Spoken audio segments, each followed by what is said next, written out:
In the summer of 1887, deep in the forests of Wexford County, Michigan, two men working as lumberjacks sat down their tools to take a break from the heat of the day. As they wiped their brows and started walking back to the logging camp, they heard something run through the brush. What they would see next was so terrifying, 100 years later there would still be songs written about it. Welcome back to Legends May Live, where we explore the strange, the mysterious, and the downright eerie. I'm Drew, and today's episode features several stories of a mysterious creature that spread over the span of 100 years. The last one might make you think twice about your next camping trip. As the two lumberjacks traced the sound through the woods, they looked trying to figure out what this thing was. It sounded huge. Every step hit the ground with a thud. But whatever this thing was, it moved fast. Then, it suddenly slowed down before entering a small clearing. The men carefully approached a gap in the brush to get a clear look at this thing. As it came into focus, instinct told them to run, but they were frozen, half in fear and half in curiosity. What they saw was a lean but powerful frame of this dark, brown, hairy beast. It stood on two legs, and its body looked almost like a man, if not for the hair and the 7-foot-plus frame. Its shoulders were broad, and its chest was deep. But the part that was truly disturbing, the part that really made these men uneasy, was its head. Its head was like some kind of wolf.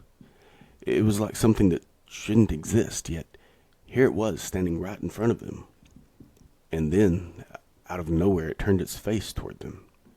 Its amber eyes not yet seeming to quite land on the men. But then it let out this howl.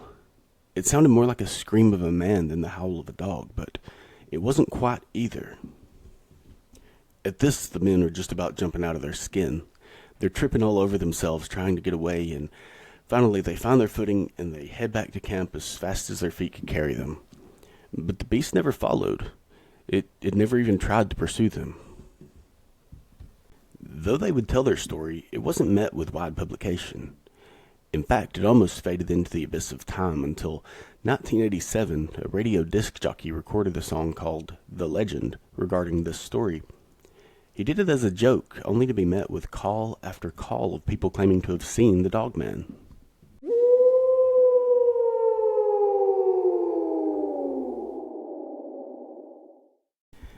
Our next story takes place in July of 1972 in Defiance, Ohio. In spite of its name, it wasn't known for its excitement. It was a pretty quiet place that a lot of people might have described as dull. But that would change soon. On the night of July 25th, Ted Davis pulled up to work at the Norfolk and Western Railroad tracks.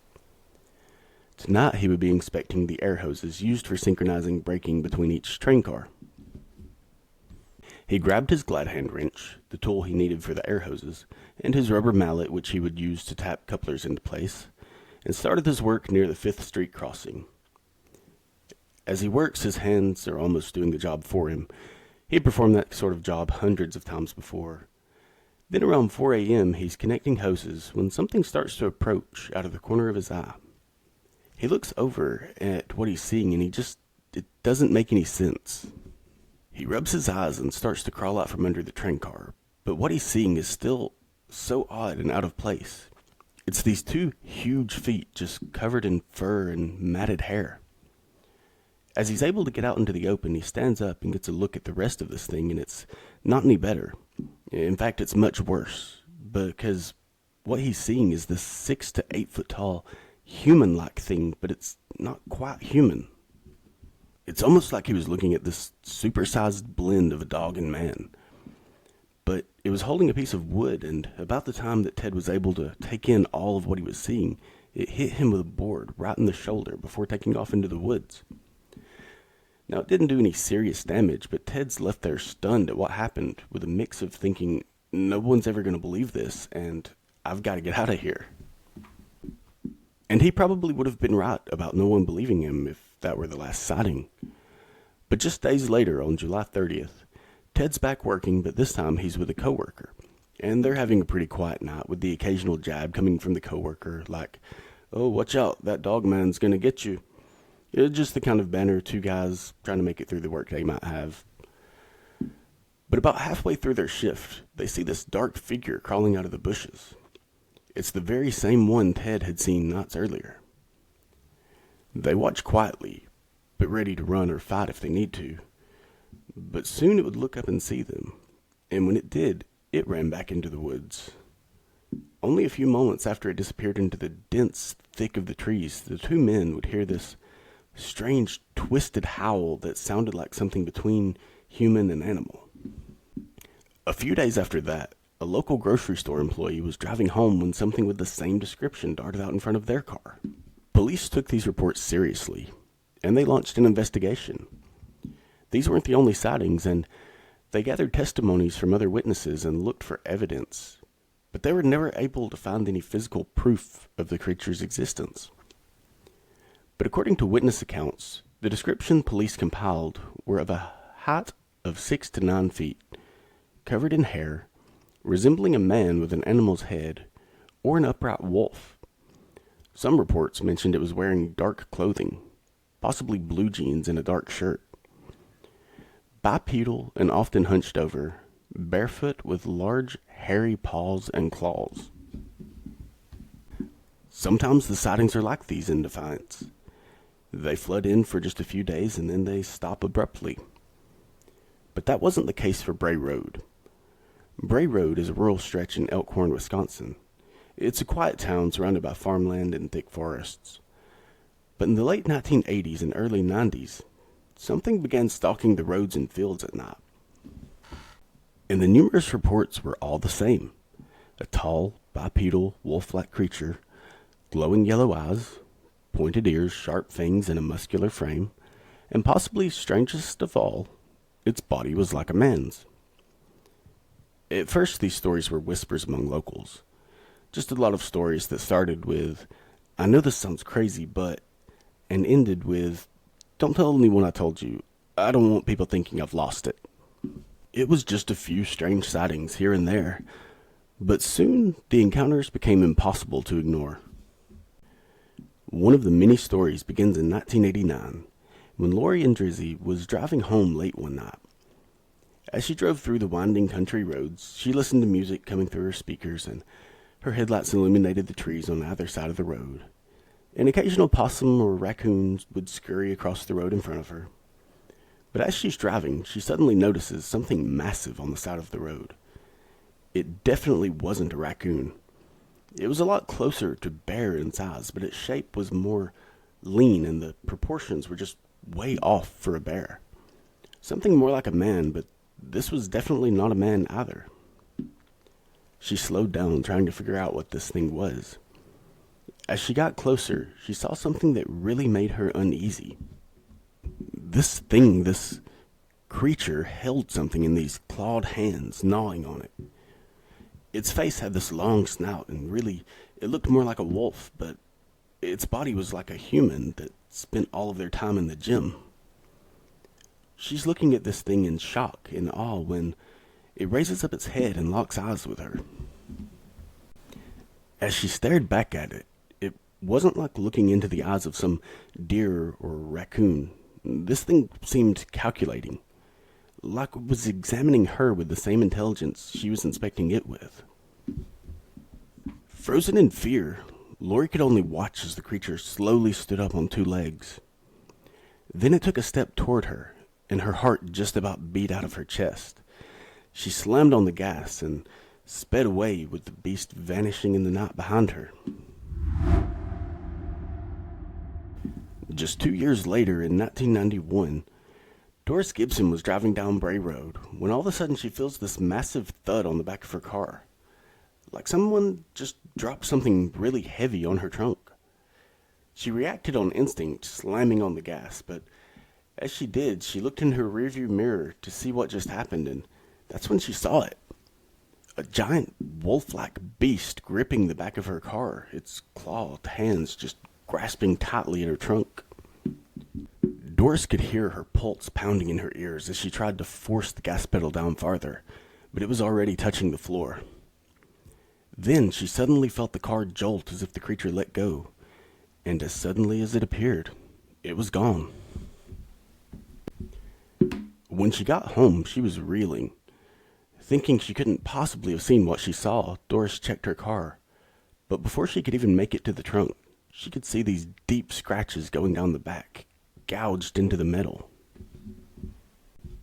Though her car was damaged and she was terrified, Doris was fortunate that she was still alive. Of all the encounters, this may be the most disturbing one. In the early 1980s, a man named Levi woke up early, rolled over and stretched before getting up and making a cup of coffee.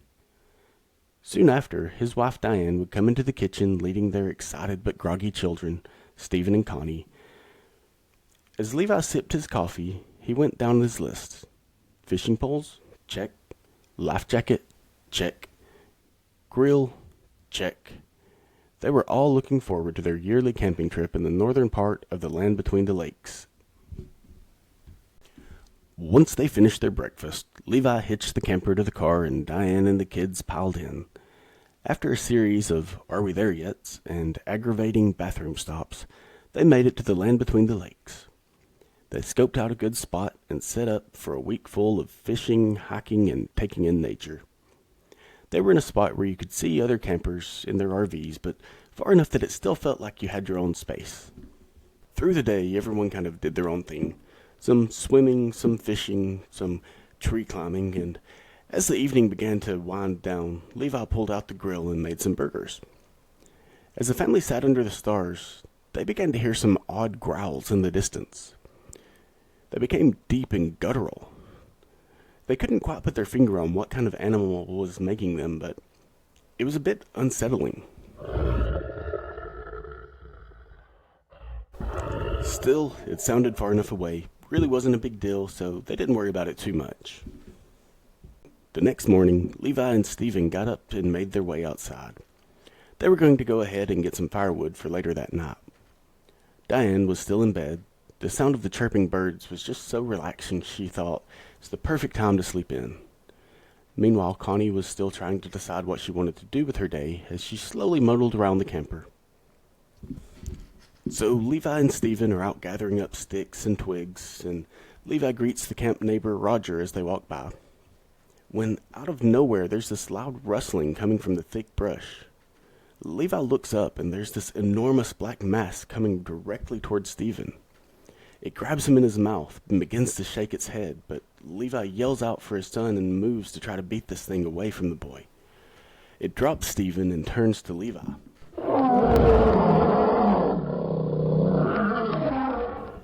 It wraps its teeth around Levi's arm, and he's trying to fight this thing back, but it reaches its claws around and just tears into his chest.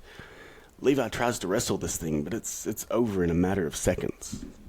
Roger just looks on in absolute horror. He's terrified, and the beast looks up at him, and Roger ducks in his camper before it can see him. He climbs into a closet and just waits for what he feels like is hours. Then eventually he builds up the courage to step back out, get in his car, and go to the nearest park ranger's office to report the attack. When authorities arrived, they found Levi's body mauled, lying on the forest floor. Stephen was found just a few feet away, and he too was gone. When they went to the camper to check on the rest of the family, they found that the door had been ripped open, and the walls of the camper were covered in claw marks. Inside was a severely mauled Diane. The camper was in total disarray, but Connie was missing. Shortly after, police were able to find her halfway up a tree, partially eaten. Later, Roger would report the scene being taken over by unidentified agents. And that's it for today's episode of Legends May Live. Dogman sightings have persisted through history, often written off as folklore or misidentified animals, but many are adamant about what they've seen. What do you believe? Is Dogman real, or just a case of mistaken identity? If you enjoyed today's episode, don't forget to like and subscribe and share with a friend who loves a good eerie tale. In the meantime, keep your eyes open and keep a lookout, because legends may live.